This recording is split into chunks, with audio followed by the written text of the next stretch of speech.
One of the most successful techniques in all of bass fishing today is a Ned rig. So what we're going to do is I'm going to show you how to build your own Ned rig rod. And as a bonus, this blank can also be used for multi-species, including panfish and walleyes. We're going to do all that, explain everything like we always do on today's edition of the Angler's Workshop.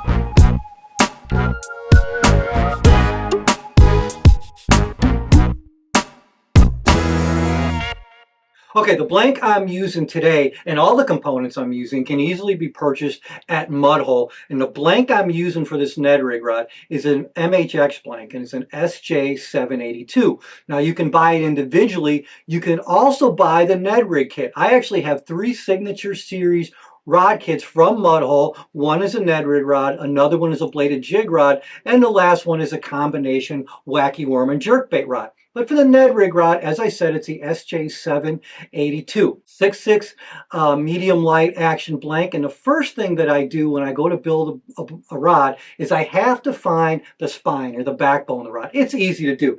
You simply put the butt on a harder surface, and I'm going to roll it in my hand, and you're going to feel it lock at one point. There it is right there.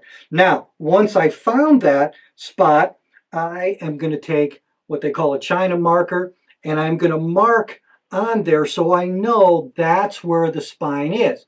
Now, when you're building a bait casting rod, I'm going to build on the top of that. Since we're building a spinning rod, I'm going to build on the bottom of that. That way I have the true backbone, or I have the true spine of the rod. Now that I have that done, I'm going to get ready to mark off the guides. Mudhole makes it really easy for you to mark out guides, and they actually have charts that you can print off. And this is the MHX chart for spinning, for all the lengths of the spinning rods. Now I also have one for casting as well, but now I have the spinning ones. So now I just look down here for 6.6. I find that. I'm going to lay out my tape measure. We'll just mark off the guides. All right, you'll notice here is the chart for a lot of the sizes. Now here is a 6.6 right here. So I know my first guide, I have to mark out a 2 1/4, then 4 3/4, then 7.5, and you get the idea. So now all I'm going to do is I'm going to come down, set up my measuring tape, and then I mark the guides off as I do them. This gives me the perfect chart to make everything nice and easy, and the guides are now spaced perfectly. All right, I wanted to show you how easy this is. So when I go to Mudhole and order my components, if we were going to get that SJ782 in a kit, you come to Signature Series kits right here.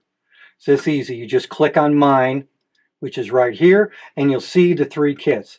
This is actually the one that we're using part of today, and this is a 6.6 medium light Ned Rig Rod kit. You can see the SKU number right there, and that's everything that comes with it. You'll see all the grips, you'll see the reel seat, all the guides, all that comes with it. The winding checks, all that is there. Then you just go and you pick out your thread. If you go to components here, then you can find just anything you want. Again, this is just a great resource for you to come and find out anything that you want. You got supplies here, so you can get all your epoxies, you can get everything. This is a one-stop shop for you just to get everything that you want. Now, one of the reel seats that I'm going to be using today, we're going to go to reel seats here, and I'm going to click on reel seats, and instead of using a kit, I'm going to build it a little bit differently today. And the reel seats that I'm going to be using are the new GAHO reel seats. So I simply type it in, and there it is right there. The GAHO reel seats are extremely light, so you're going to have a bunch of different ones that you can choose from. There's a bunch of different styles. You can suit anything and everything that you want for your specific need. That's a reel seat that we're going to use for this build. And now I'm going to show you how to install that reel seat and the butt cap. Okay, the reason I chose the GAHO reel seat for this build is I just wanted to build the lightest rod that I've ever built. And the GAHO reel seats, depending on which one you choose, are up to 36% lighter than any other compressed carbon fiber reel seat out there. And don't get me wrong, the compressed carbon reel seats are not only the most sensitive I've ever used, but they're also extremely durable and lightweight. But just having that reel seat on there and the butt cap, yeah, I had to try this. So you're going to see the first build that I'm ever doing with this. This will be the lightest spinning rod I've ever built. Now, in most cases, when you go to put on the grips, you're going to need to ream them out. Whether they're cork or EVA or a combination of both, you're going to need to ream them out because you want to make them slightly bigger than the blank. And so to do that, I have a reaming kit here. And this is a CRB reaming kit, which you can also get at Mud Hole. And what I do is I start with the smallest one. You always start with the smallest one and then work your way up. You can do it with a hand reamer. It has a handle that comes with this. Or now that I've been doing it for a while, I just add this attachment to a drill. And then you eventually just ream it out little by little. So that is an easy thing to do. One reaming kit's going to last you a very long time, and it has just about all the sizes you're going to need. So now that the butt cap is reamed out, I'm going to show you how to install that on the rod. So what I'm going to do now is I have to mix the ProPaste, and both these are activated when you mix them together, and this is the adhesive that is going to hold on the butt cap if I was using a rear grip and the reel seat. So the first thing I'm going to do is I'm going to mix about equal parts together, and I don't really need a lot for this build since it's pretty minimal, the components that we're putting on here. So, and it's okay if you have a little bit more. That's never an issue. So there we go. I'd rather have more than not enough. So that's enough of that right there. There we go. That's pretty close to, nothing I do is an exact science. I'm just telling you, but it's pretty close. And as I do this, and I say this all the time when I build rods, people are going to do it differently, okay? One of the best things about building your own rods, although there are some basic rules, if there are things that you find that you can do better than me, do them. Don't care about that. All I care about is that you have fun building a rod, and I say this all the time as well. You will never fish a finer rod ever than one you build yourself. It's a different kind of feeling. It's really cool to be able to put something together. It's always fun catching fish, but it's really cool to be able to catch them on a rod that you made.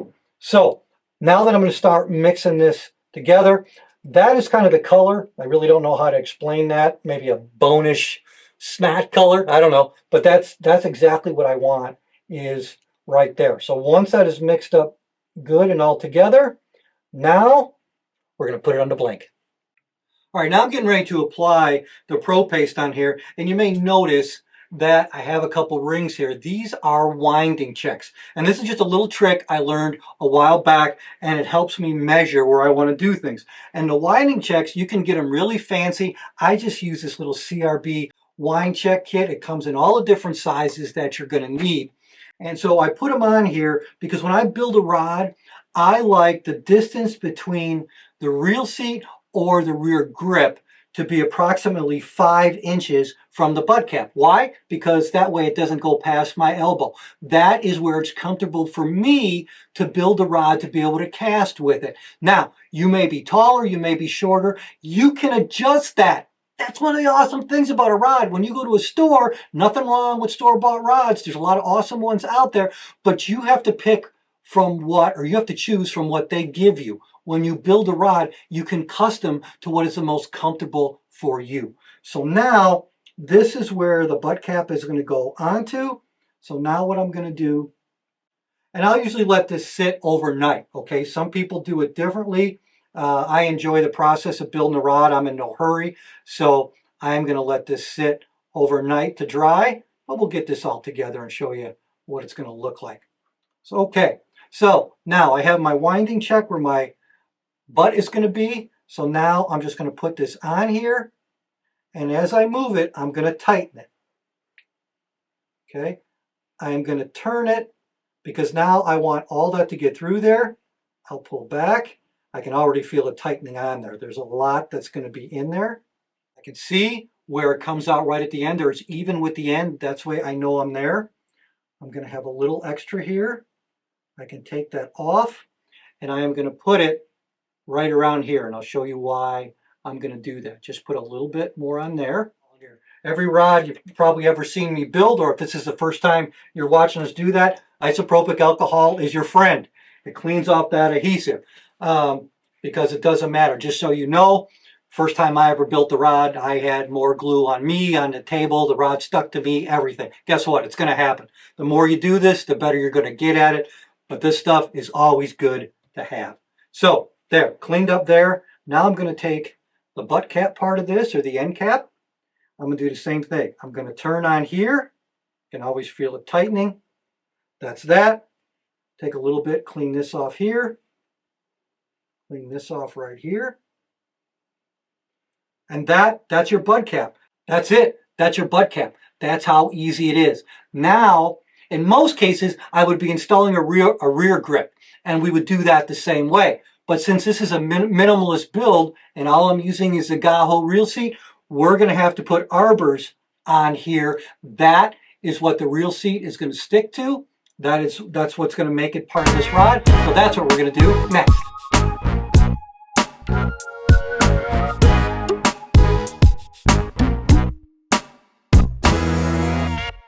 So I want to show you a really cool little trick that will save you time and a lot of frustration.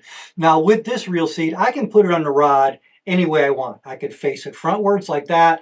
I could put it like that. I'm putting it like this because now my finger can be closer to the blank here than if I was to put it this way. It's just me. Doesn't matter, however you want to put it on. One thing you do need to know is whenever you're putting a reel seat on a rod like that, what I'm going to do is I am going to put blue tape on the outside of this, or whatever.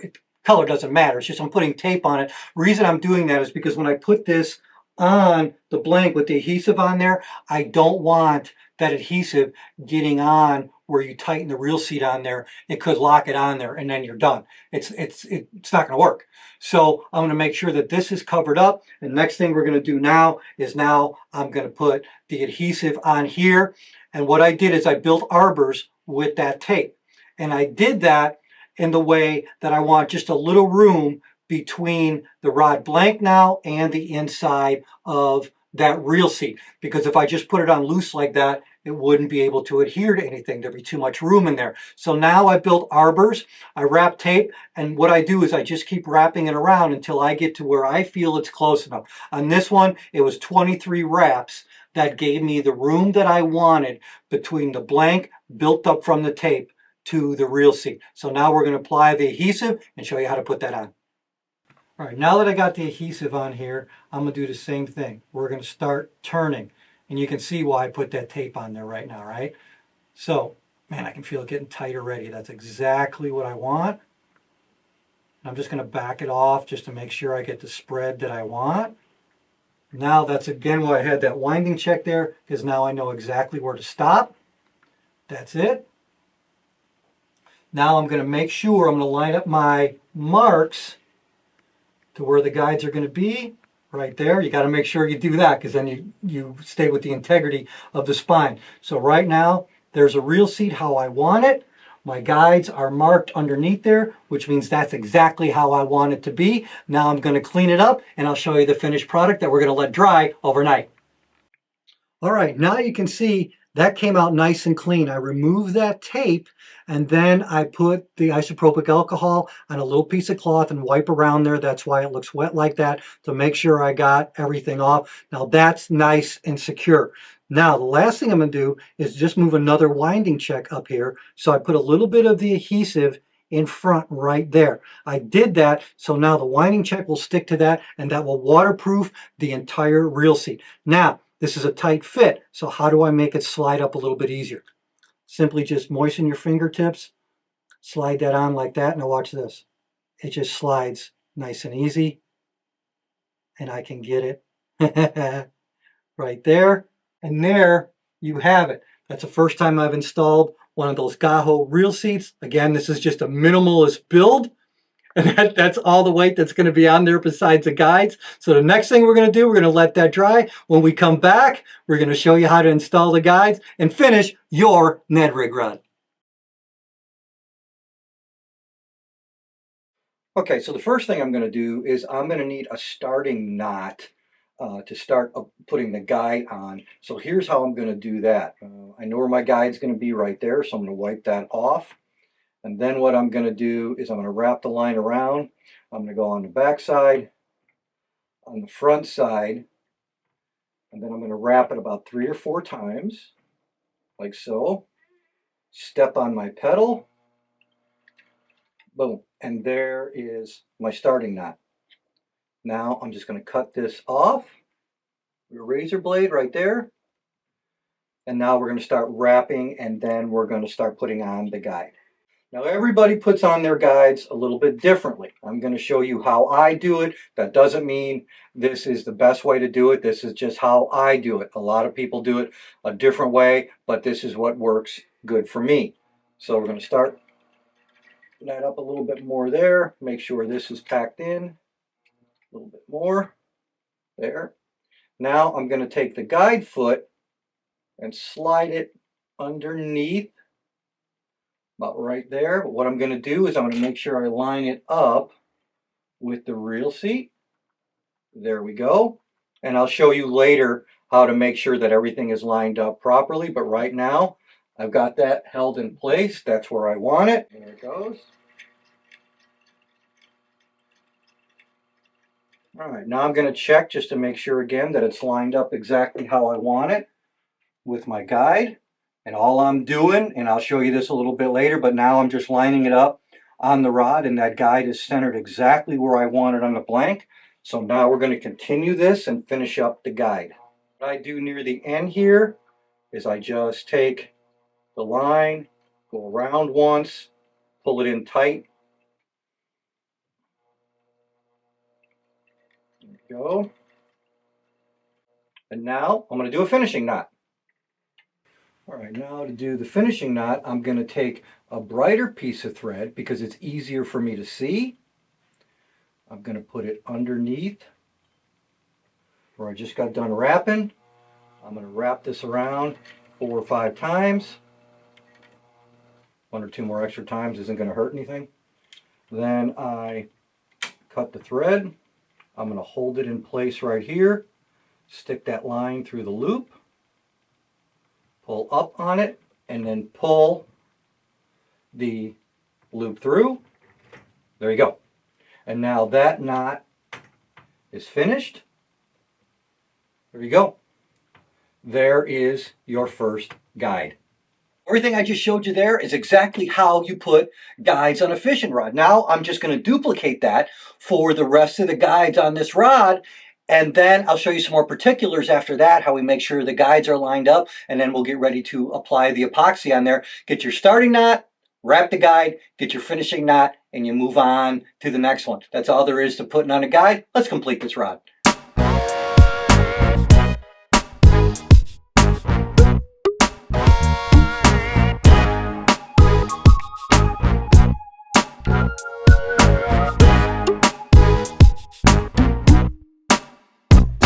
And now we are ready to mix the epoxy, and it comes in 2 parts, and once you mix them together, then they activate. They come with measuring syringes.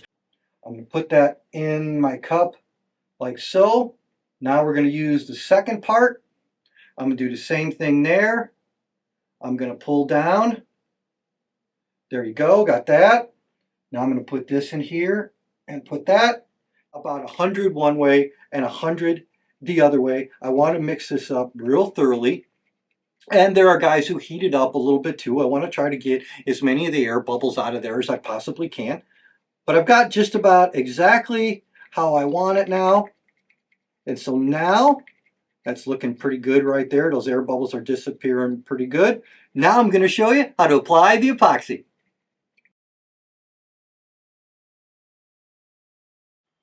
Is I'm going to put the epoxy on like so. And like I said, I put about 3 layers on, and some guys dry them, and some builders heat them up and dry them pretty quick and then finish. I like the process, so I just let them dry overnight, and I do 3 layers. There's a little thread sticking up on here. You might be able to see that, and that's okay because after the first layer of epoxy dries, then I'll just take a razor blade and I will cut toward. What I'll do is I'll just take it, it'll be hard in the epoxy, and then I'll just take it and I'll shave it toward the inside. I don't want to go toward the guide.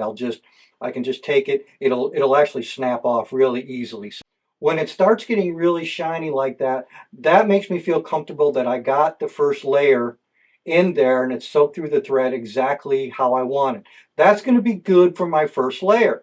And that's it. That's how easy it is to apply the epoxy. Now, I'm going to let this dry overnight. The next step we're going to do is I'm going to show you how to put on the tip top, apply the last 2 layers of epoxy, and we're going to finish off your Ned Rig Rod.